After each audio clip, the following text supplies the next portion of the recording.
ഒരാളിൽ ശൈത്വാനീയത്തായ ബാധ ഏറ്റിട്ടുണ്ട് എന്ന് നമ്മൾ മനസ്സിലാക്കാൻ ആദ്യമായി അതിൻ്റെ ലക്ഷണമാണ് എല്ലാ സമയത്തും നമുക്ക് ആവശ്യമില്ലാത്ത കാര്യങ്ങൾക്ക് വരെ പേടി തോന്നുക. എന്തിനോടും ഒരു പേടി തോന്നുക, എല്ലാ സമയത്തും നമുക്ക് പേടി തോന്നുക. ഒരാളിൽ ശൈത്വാനീയത്തായ ശർറ് ഉണ്ട് എന്ന് മനസ്സിലാക്കാൻ പറ്റുന്ന ഒന്നാമത്തെ ലക്ഷണമാണ് അത്. എന്നാൽ രണ്ടാമത്തെ ലക്ഷണം വളരെ പ്രധാനപ്പെട്ടതാണ്.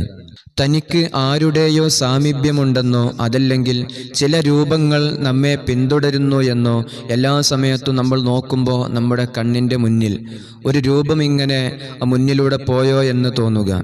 അതല്ലെങ്കിൽ അപശബ്ദങ്ങൾ കേട്ടുകൊണ്ടിരിക്കുക, എന്തെങ്കിലും ശബ്ദങ്ങൾ കേട്ടോ എന്ന് ഇടയ്ക്കിടയ്ക്ക് ഇങ്ങനെ തോന്നിക്കൊണ്ടിരിക്കുക. ഇതെല്ലാം ശൈത്വാനീയത്തായ ബാധയുടെ ലക്ഷണമാണ്. മൂന്നാമത്തെ ലക്ഷണം, ഒരാളോടും നമുക്ക് ഇടപഴകാൻ സാധിക്കുകയില്ല, ഒന്നിനോടും ഒരു താല്പര്യമുണ്ടാവില്ല, ഒന്നിനോടും ഒരു വിഷയത്തിനോടും നമുക്കൊരു താല്പര്യമുണ്ടാകില്ല. നമ്മളുമായി ഏറ്റവും അടുത്തിരിക്കുന്ന ആളുകൾ വന്നാൽ തന്നെ നമുക്കൊന്ന് സംസാരിക്കാൻ താല്പര്യമില്ലാതിരിക്കുക, അവരോടൊന്ന് ഇടപഴകി അതല്ലെങ്കിൽ നമ്മുടെ സ്വന്തം മക്കളോട് വരെ നമുക്കൊരു താല്പര്യമില്ലാത്ത ഒരു അവസ്ഥ വരും. നാലാമത്, ശരീരത്തിൻ്റെ പല ഭാഗങ്ങളിൽ നിന്ന് നമുക്ക് വേദന അനുഭവപ്പെടും. ഈ വേദനയുടെ കാരണം എന്താണെന്ന് നമുക്ക് കണ്ടെത്താനും സാധിക്കൂല. എന്തെന്നില്ലാത്ത വേദന വരിക, അത് എന്തുകൊണ്ടാണെന്നോ ഡോക്ടർമാരെ കണ്ടാലൊന്നും ചിലപ്പോൾ അതിന് ഒരു പ്രതിവിധിയോ അതല്ലെങ്കിൽ ഇന്നാലിൻ്റെ രോഗമാണെന്ന് കണ്ടെത്താൻ സാധിക്കാതെ വരിക. ഇതൊക്കെ ശൈത്വാനീയത്തിൻ്റെ ലക്ഷണമാണ്.